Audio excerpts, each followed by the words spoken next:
এবার আমরা বোঝার চেষ্টা করব তাহলে জান্নাতে আদমের নিষিদ্ধ গাছের ফল খাওয়ার সহি ব্যাখ্যা কোনটা, বিশুদ্ধ ব্যাখ্যা কোনটা।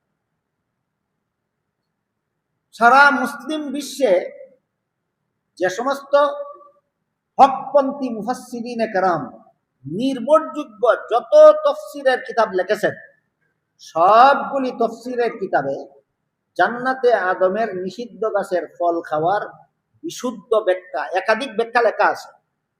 এর মধ্যে এক দুইটা ব্যাখ্যা আমি আপনাদের শুনি। এক নম্বর সহি ব্যাখ্যা হলো, মানুষের কোনো কাজে সওয়াব হয়, কোনো কাজে গুনাহ হয় দুনিয়ার জীবনে, জান্নাতি জীবনের কোনো কাজে সওয়াব নাই, গুনাহ নাই। এবার বলুন, মানুষের কোনো কাজে সওয়াব হয়, কোনো কাজে গুনাহ হয় কোন জীবনে? জান্নাতি জীবনের কোনো কাজে সওয়াব নাই। এবার বলুন তো, আদম নিষিদ্ধ গাছের ফল খেয়েছিলেন কোন জীবনে? এর সাথে সওয়াবেরও কোনো সম্পর্ক নাই, গুনাহের কোনো সম্পর্ক। এই ব্যাখ্যাটা মেনে নিলে আল্লাহর সার্বজনীন মূলনীতি, গুনাহগারদেরকে নবী বানাই না, লঙ্ঘন হয়। ঠিক থাকে, এই প্রমাণ ব্যাখ্যাটা শুদ্ধ। যে ব্যাখ্যা আল্লাহর মূলনীতির সাথে সাংঘর্ষিক সেইটাই ভুল, যে ব্যাখ্যা আল্লাহর মূলনীতির অনুকূল সেইটাই শুদ্ধ। এক নম্বর ব্যাখ্যা গেল, জান্নাতে নিষিদ্ধ গাছের ফল খাওয়া আদমের গুনাহ ছিল। দুই নম্বর সহি ব্যাখ্যা, দুনিয়ার জীবনেও নিষিদ্ধতার কথা ভুলে গিয়ে যদি কেউ লঙ্ঘন করে ফেলে, দুনিয়াতেও গুনাহ হয় না। এই যে আপনারা দিনের বেলায় রোজা রাখেন, আল্লাহ তো নিষেধ করেছেন রোজাদারকে দিনের বেলায় খানা পিনা করা নিষেধ।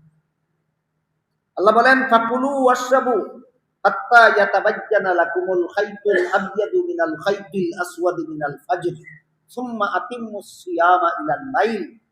সুবহে সাদেক থেকে সূর্যাস্ত পর্যন্ত খানা পিনা বন্ধ রাখবে, আল্লাহর বিধান। রোজাদার দিনের বেলায় খানা পিনা বন্ধ রাখবে, আল্লাহর বিধান। কিন্তু কোন রোজাদার যদি নিজের রোজার কথা ভুলে গিয়ে দিনের বেলায় খানা পিনা করেই ফেলে, আপনাদের জানা থাকলে বলুন তো কি পরিমাণ গুনাহ। আল্লাহ নিষেধ করেছিলেন খানা পিনা করবে না, কিন্তু করে ফেললো, নিষেধটা রক্ষা হইল না লঙ্ঘন হইল? কিন্তু গুনাহ নাই। নিষেধ লঙ্ঘন হয়েছে কিন্তু গুনাহ নাই, কেন? ভুলের কারণে। আদমের নিষিদ্ধ গাছের ফল খাওয়ার ব্যাপারে আল্লাহ কোরআনে পরিষ্কার ভাষায় বলেছেন, নাসিয়া আদম, আদম ভুলে গেল। তুমি ভুলে গেলে গুনাহ হয় না, তোমার বাবার বাবার বাবা 14 গোষ্ঠীর বাবা আদমে ভুইলা গেলে গুনাহ হয়। তুই বেটা কোরআন শিখছস কার কাছে আর নবী শিখছস কার কাছে?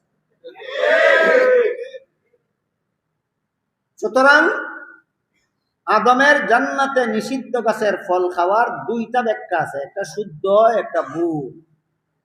যারা ভুল ব্যাখ্যা গ্রহণ করিয়া আদমকে এবং অন্যান্য নবীর জীবনের কোন ঘটনাকে ভুল ব্যাখ্যার ভিত্তিতে গুনাহগার সাব্যস্ত করে, সরাসরি কোরআন বিরোধী নয়, কোরআনের অপব্যাখ্যার ভিত্তিতে হয়, এই জন্য এরা সরাসরি কাফেরও হয় না, নির্ভেজাল মুসলমানও থাকে না, এরা হয় মুসলমান নামের ভেজাল।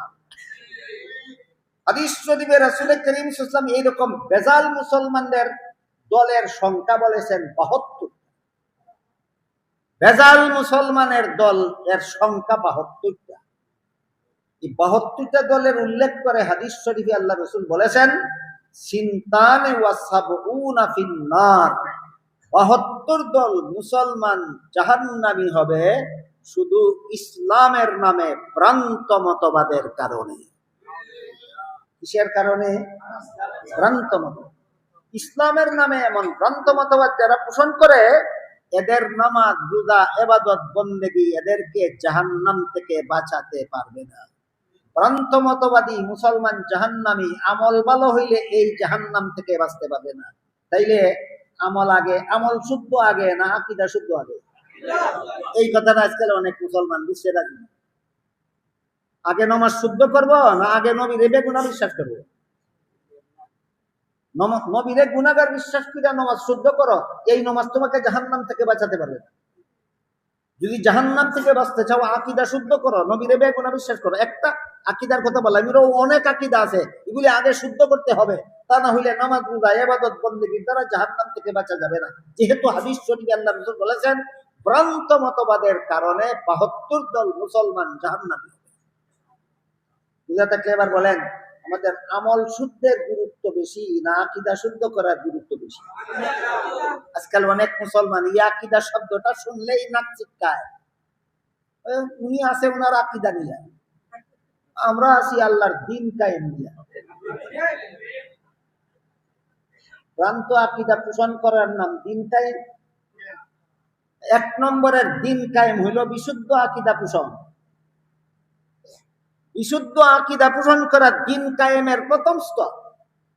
আকীদা যদি গলত হয়, তুমি ক্লাস 1-এই ফেল। তুমি ক্লাস 4-এ পাস করবা কি করে? তুমি ক্লাস 1-এই ফেল। আকীদা শুদ্ধ আগে, ক্লাস 1-এর লেখাপড়া। এই জিনিসটা নিয়ে আজকাল বড় তুচ্ছ-তাচ্ছিল্য হচ্ছে যে আকীদা খারাপ, আকীদা খারাপ। আকীদা খারাপ কি? আল্লাহ বলেন, আল্লাহ রাসূল বলেন আকীদা খারাপ হওয়ার কারণে ৭২ জন মুসলমান জাহান্নামী হবে।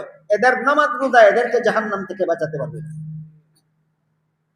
তাহলে নামাজ রোজা শুদ্ধ করাটা সবচেয়ে বড় না আকীদা শুদ্ধ করা সবচেয়ে বড়?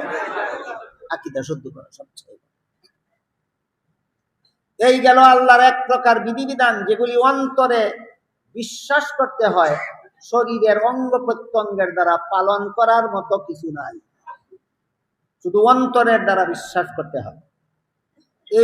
এই বিধানগুলির 2 নাম, এক নাম ঈমান আর এক নাম আকীদা। এই বিধানগুলির কত নাম? 2 নাম, এক নাম ঈমান আর এক নাম আকীদা। ঈমান আকীদা একই অর্থ, কিন্তু প্রয়োগ করার সময় কোনো সময় পার্থক্য করা হয়। ঈমান বলতে ওই আকীদা বোঝায় যে আকীদা না থাকলে কাফির হইয়া যায়, আর আকীদা ওই আকীদা বলে যে আকীদা না থাকলে কাফিরও হয় না, নির্ভেজাল মুসলমানও থাকে না। এই দ্বিতীয় প্রকার ভ্রান্ত আকীদা পোষণকারী ৭২ দল মুসলমানকে হাদিস শরীফে আল্লাহ রাসূল জাহান্নামী বলেছেন। মুসলমান হইয়া জাহান্নামী কেন? মুসলমান কেন? তার আকীদা ডাইরেক্ট কোরআন বিরোধী নয়, কিন্তু জাহান্নামী কেন? তার আকীদাটা কোরআনের অপব্যাখ্যামূলক। কোরআনের অপব্যাখ্যামূলক আকীদার কারণে মুসলমান থাকা সত্ত্বেও জাহান্নামী। এবার বুঝা থাকলে বলুন, ঈমান আকীদা 2 স্তরের হইল। প্রথম স্তরের আকীদা বিশ্বাস এমন যেগুলি না থাকলে মুসলমান থাকে না, আর দ্বিতীয় প্রকার আকীদা বিশ্বাস এমন যেগুলি না থাকলে মুসলমান থাকে, নির্ভেজাল মুসলমান নয়, মুসলমান নামের ভেজাল হয়, মুসলমান নামের ভেজাল।